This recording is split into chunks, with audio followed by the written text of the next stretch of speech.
Hallo und herzlich willkommen bei Abenteuer Madeira.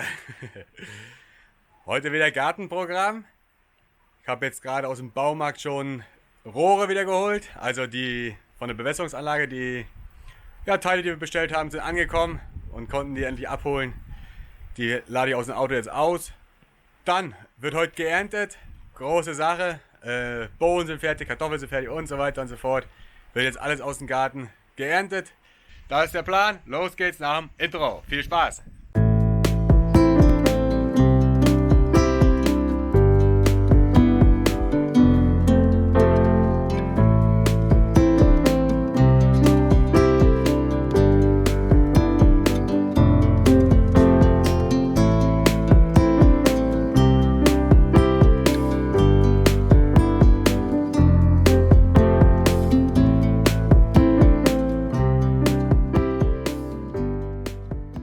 Jetzt bin ich hier unten mal bei den Bohnen angekommen und das ist so wahnsinnig viel. Ich glaube, da werden die Nachbarn Freude haben. Wir werden ein paar Bohnen verschenken gehen heute. Ja, drehen mal die Kamera um. Da seht ihr es mal.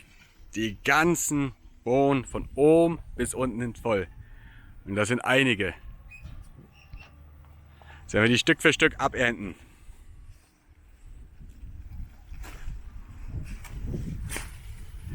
Ja, ich hole euch wieder dazu, wenn ich den ersten Eimer voll habe hier.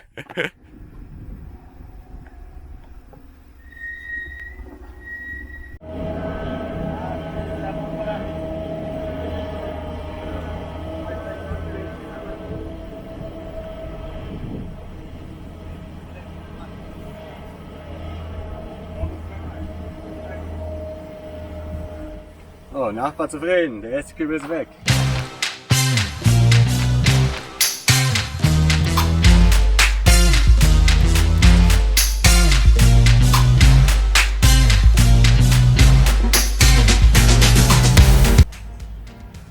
Olha, a batata dá que arrancar, A batata bem já boa já. ela dá que arrancar, senão ela Eu arranco hoje todo.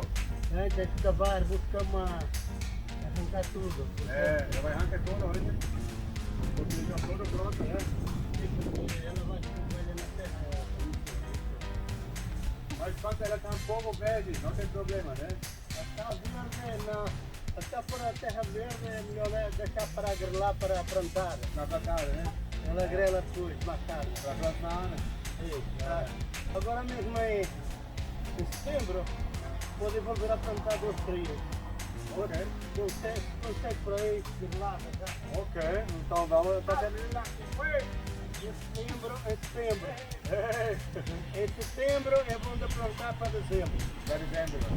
E depois é em fevereiro. Fevereiro de novo. Fevereiro, março, abril, maio. Para maio, está bom. Final de maio, está bom acabar. Ok. E para cada doce, para passar todo. Em qualquer hora. Para qualquer hora, né? Sim, Oh, tá bom. dá para falar. Muito obrigado, é?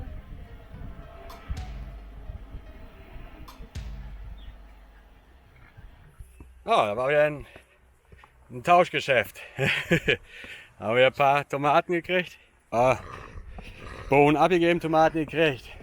Bei uns hängen auch noch ein paar dran, aber die kommen alle weg. Weil wir wollen jetzt unten die ganzen Tomaten, Gurken und so weiter in die Erde pflanzen. Jetzt brauchen die nicht mehr in der Kübel sein. Ja, das ist der Plan. Ja, habt ihr Ideen, was man mit so viel Bohnen machen soll?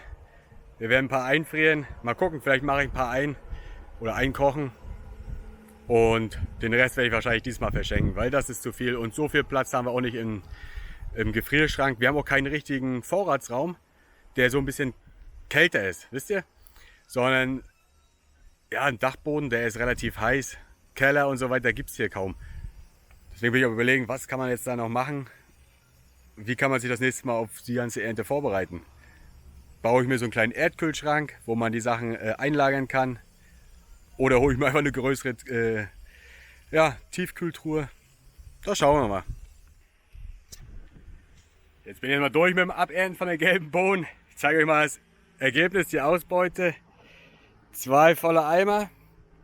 Aber ich habe auch noch nicht alles geerntet. Ich habe jetzt nur die gelben Bohnen geerntet und die grünen, die lasse ich mal noch dran. Ich zeige euch mal. Also jetzt hier Sind alles voll grüne Bohnen noch. Auch da, der ist komplett voll. Grüne Bohnen überall. Da. Da sieht man es auch. Das planen wir fürs nächste Mal ein, denn die gelben Bohnen wollen wir erstmal verarbeiten. Oh, da sehe ich auch noch welche dran. Ja, die werde ich noch abmachen. Jetzt werde ich mal so einen Eimer rüber am Nachbarn bringen, am zweiten Nachbarn. Weil die bringen uns auch immer ständig was vorbei und dann gibt man wieder zurück. Da haben alle Freude dran. Weil ja, wir können das alles gar nicht verarbeiten. Und wie gesagt, wir haben auch noch so viel grüne Bohnen von den anderen Nachbarn eingefroren. Ja, aber ich habe mal gesehen im Laden, heute Morgen war ich Brötchen holen. Und ein Kilo grüne Bohnen kostet 3,99 €. Und das ist schon happig. Also das ist wirklich schon happig. Dass man mal sieht, dass man damit auch ja, sparen kann letztendlich. Oder sich ein bisschen, ja, sage ich mal, die 3,99 € oder jetzt, das sind ja 5 Kilo, denke ich mal, locker. 15 €, die können wir investieren in einen leckeren Döner. Oder einen schönen Grillspieß. Oder wo auch immer. Ne? Und Spaß macht es ja auch ohne Ende. Das gehört ja noch dazu. Dass man im Garten, da geht es ja eigentlich gar nicht um Geld sparen oder um irgend sowas.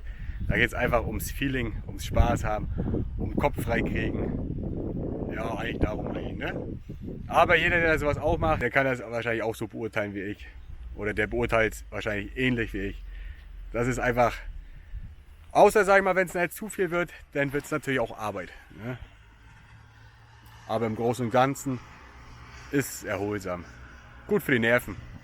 Ah, guck mal, wer da gekommen ist hier zum Helfen. Moin Leute!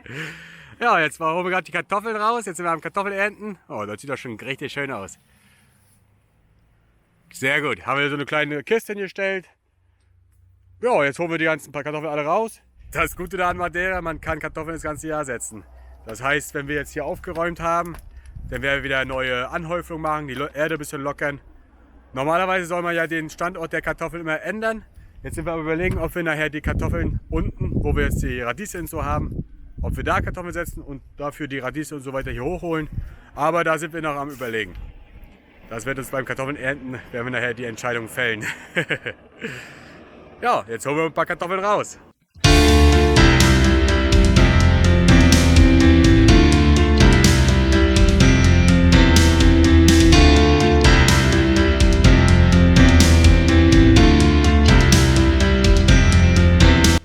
Aber das macht eben Freude. Das macht wirklich Freude, wenn man seine eigenen Sachen erntet. Wir waren ja gerade drüben beim Nachbar, wie ihr gesehen habt. Oder bei unseren Nachbarn. War überall fast. Und die haben auch alle ja, jetzt Kartoffeln geerntet und schon eingelagert und so weiter. Das ist wirklich immer schön zu sehen, wie auch die anderen, wie unsere Nachbarn das machen oder wie andere Leute das da machen. Und der macht, seine Weintrauben sind jetzt gerade reif. Und der macht Freitag Wein, hat mich eingeladen zum Ansetzen. Dann gehe ich da Freitag rüber. Ja, und dann wollen wir da ein bisschen Wein machen oder ein bisschen, ja, vom letzten Jahr verkosten. Der hat ja riesige Weinfässer, so 50 bis 80 Liter Fässer. Ich glaube 200 Liter Fässer zu liegen. Ja, da war ein bisschen verkosten da. Eigentlich sind wir ja die Biertrinker, aber in so einer Region, sag mal wie Portugal und Spanien, das sind ja typische Länder, wo ja, viel Wein fließt und die wissen schon, wie das geht. Und dieser Madeira-Wein, wie gesagt, das ist auch einer, den trinke ich mal gern. Ne? Bin da absolut kein Weinfreund, aber den Madeira-Wein, den gönne ich mir ab und zu mal. Ne? Genau. Der steht immer im Kühlschrank, oder mir mal? Der schmeckt gut. Der schmeckt gut, ne? Das sag ich ja. Jetzt haben wir wieder ein bisschen was zurückgekriegt. Hat gerade geklingelt hier, habe ich die Tür aufgemacht. Oder unser Sohn hat uns schnell gerufen, weil wir unten gerade Kartoffeln ernten. So schnell geht das. Man gibt gerade einen Eimer mit Bohnen ab und kriegt all sowas zurück. Ich weiß alles gar nicht, was das ist hier. Das ist Chuchu, hat meine Frau mir gerade gesagt. Das ist auch in Brasilien. Aber das kann sie besser erklären. Das sieht aus wie Melone hier, aber ich bin mir nicht ganz sicher. Salatköpfe hier. Alles nachher mit rausnehmen zum Waschen. Bisschen Petersilie. Und guck mal, getrocknete Bohnen. Wir bringen gelbe Bohnen weg, wir kriegen getrocknete Bohnen wieder. Da kann man nämlich gleich wieder anpflanzen. Oh, hier unten ist noch mehr Schuh. Und noch mehr und noch mehr. Oh, da wird meine Frau Freude haben nachher. Weil die hat sie ganz gern. Ja, das ist natürlich genial. Ich liebe sowas, Ich liebe dieses Geben und Nehmen und dann wieder geben und dann wieder nehmen und dann wieder nehmen und dann wieder geben und immer hin und her. Da habe ich wirklich Freude dran. Nicht nur ich, wahrscheinlich auch alle, die zugucken. Hä? Oh, gehen wir wieder runter. Machen wir uns wieder an der Arbeit und graben die Kartoffeln aus. Aber das ist genau das, einer der Punkte, warum wir nach Portugal ausgewandert sind. Weil wir hier das ganze Jahr über im Garten ein bisschen rumwerkeln können. Ein bisschen anpflanzen, auch sitzen können. Also im Winter, sage ich mal, auf der Terrasse. Und brauchen nicht im Wintergarten sitzen, haben immer diese frische Luft. Ja, diese Meeresbrise, die hier immer durchzieht. Ja, und die Temperaturen stimmen einfach das ganze Jahr über. Reihe für Reihe kämpfen wir uns langsam durch hier nach vorne. Und da oben haben wir auch noch ein paar Reihen, die wir abernten müssen. Küste ist halb voll hier. Ja, geht langsam vorwärts. Für den einen oder anderen mag das jetzt nicht viel sein. Und hat er wahrscheinlich auch recht. Also damit kommt man jetzt, sage ich mal, nicht über den Winter. Aber müssen wir auch gar nicht. Das ist eben das Coole wieder. Wie gesagt, wir müssen damit nur 3 Monate über die Runden kommen und dann sind ja die nächsten Kartoffeln wieder reif. Mit der Kartoffelernte bin ich jetzt fertig. Zeige mal die Ausbeute. Ich würde schätzen auf 20 bis 25 Kilo. Ja, ich messe das oder wiege das nachher mal. Und ihr seht es jetzt schon unten eingeblendet, wie viele Kilo es waren. Aber ich bin sehr zufrieden. Da, die Kiste ist voll.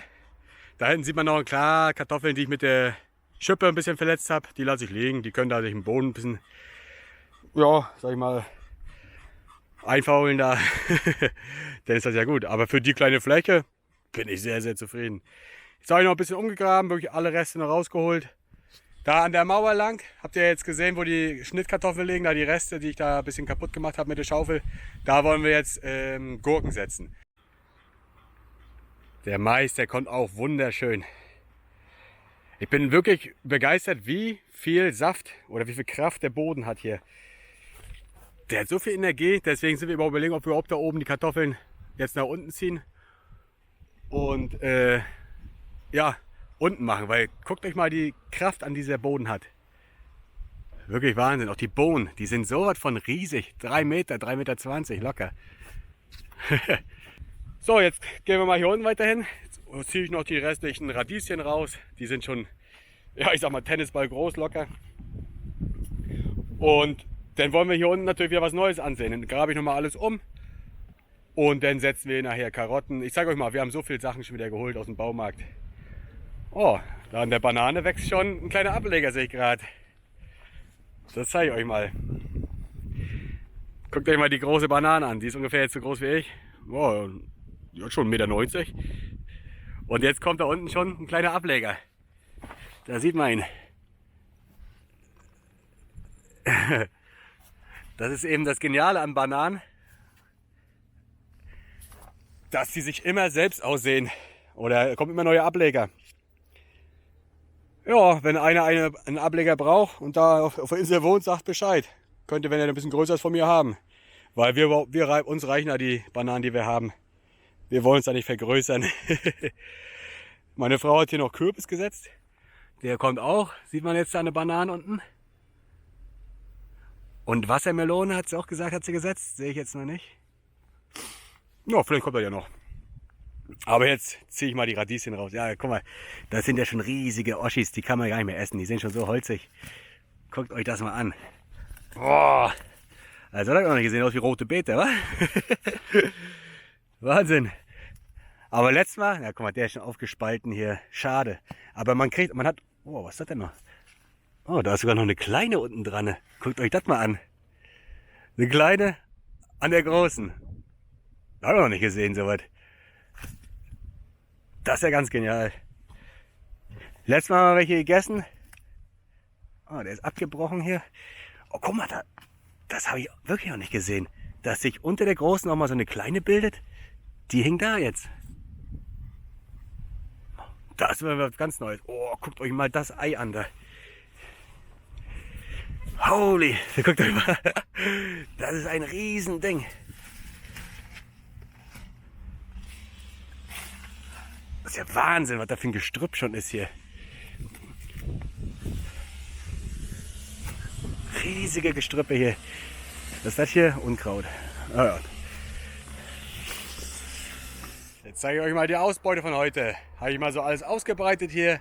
Jetzt fange ich an, auch alles ein bisschen zu waschen, sauber zu machen, zu putzen. Und dann wird alles vernünftig gelagert. Und kurzer Einblick für euch. Ja, 2 rote Beeten. Da haben wir Lauch, 2 Salatköpfe. Das bin ich mir noch nicht sicher, da muss ich wirklich meine Frau nachher fragen. Das sieht zwar aus wie Wassermelone, ist aber keine. Das ist irgendein Gemüse, muss ich so wirklich mal fragen nachher. Aber ihr seht das nachher unten eingeblendet jetzt. Denn Chouchou, die gelben Bohnen, die wir von geerntet haben. Dann haben wir wieder zurückgekriegt, getrocknete gelbe Bohnen. Da können wir die nachher aufmachen, hört man ja. Die sind trocken, dröch. Da kann man nachher die Bohnen wieder rausmachen. Entweder daraus Bohnen machen oder Bohneneintopf oder so weiter. Oder halt wieder zum Pflanzen nehmen. Ja, dann die rote Beete sage ich schon, Radieschen, die Kartoffeln. Ja, das war's. Bin wirklich sehr zufrieden mit der Ausbeute. Also ich sage, für eine kleine Familie, wie wir das sind, das reicht ewig, ewig. Jetzt haben wir wieder Platz. Jetzt planen sich mal die neuen an. Wir gehen mal hoch zum Auto. Schnell zeige ich euch mal noch, was wir uns wieder ausgesucht haben zum Ansehen. Genau, und dann schauen wir mal. Ich zeige euch mal die Pflanzen hier. Guckt euch mal an, wie das die Bienen und die Hummeln lieben. Überall sieht man so kleine Hummeln rumfliegen, die da in die ganzen Blumenstöcke reingehen. Da. Die sehen ganz krass aus, ne? Ja, überall hat man so ein kleines bisschen Flugalarm hier im Garten. Jetzt kommen hinten die Lupinien langsam. Guckt euch mal an, wie schön die aussehen.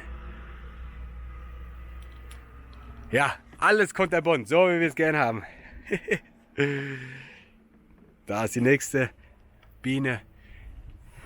So, jetzt zeige ich euch mal hier, ich habe noch eine Seiten drin. Was haben wir uns alles geholt? Karotten. Ja, Salat. Haben wir hier. Das sind hier, jetzt habe ich mal Buntnäschen geholt. Die habe ich ja letztes Mal, habt ihr gesehen, bestimmt im letzten Video. Im Botanikgarten habe ich die wieder gesehen und da habe ich gesagt, nee, die muss ich haben. Ich finde die so schön. Auch hier Lavendel, allein schon wegen dem Geruch, das muss einfach sein. Dann haben wir hier Koriander. Ich mache so gerne Guacamole, ne?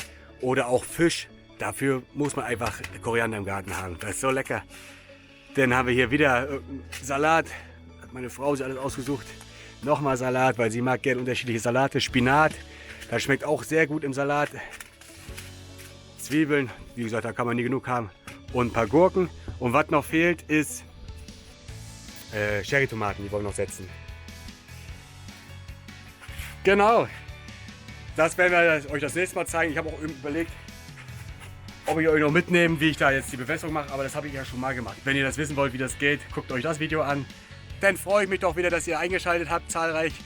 Sind wir immer wieder begeistert, wie wir da, wie wir euch auch Freude bereiten können mit unseren Videos. Die Kommentare sind immer so schön, lesen wir uns so gern durch. Ja, freuen wir uns wirklich mega drüber.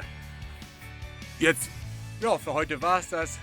Am Samstag gibt es da den Foodblog, den wir euch ja schon letzte Woche, sag ich mal, angepriesen haben. Und wir haben jetzt schon gestern und vorgestern 2 Tage gedreht. Wir waren schon Mittagessen in einem Nobel-Restaurant, wirklich super schönes Restaurant mit Michelin-Auszeichnung. Dann waren wir in der bedeutendsten Bäckerei da, aber wir wollen nicht zu viel verraten. Und wir haben auch schon ein mega hammergeiles Frühstück gegessen. Also ihr werdet auf jeden Fall genug zum Staunen haben, so, weil wir haben auch gestaunt ohne Ende, wie nett die Leute sind und was für schöne Speisen auch im Foodschein sind, wie vielseitig das sein kann. Ja, lasst euch überraschen, wir waren auf jeden Fall in vielen Künstlerhäusern. Schon schön gewesen. Jetzt fehlt nur noch Abendbrot, das machen wir dann morgen. Am Freitag müssen wir, weil 2 Tage hat ja der Laden immer zu, wo wir hingehen wollen. Das ist immer Mittwoch und Donnerstag, deswegen müssen wir Freitagabend erst drehen. Können wir da erst hingehen und drehen. Und darum kommt das Video erst wieder Sonntag online. Ne? Einfach, dass ihr schon Bescheid wisst. Der Foodblog kommt am Sonntag. Ich wünsche euch wieder alles Gute. Haltet die Ohren steif, bleibt gesund. Und dann freuen wir uns, dass ihr wieder einschaltet. Lasst doch ein Like da, abonniert den Kanal, wenn ihr es noch nicht habt, um die Sachen nicht zu verpassen. Wir haben da noch genug Sachen, also genug im Petto. Ihr wisst ja, bei uns geht die Arbeit nie aus. Und ja, dann würde ich sagen, ciao und ahoi!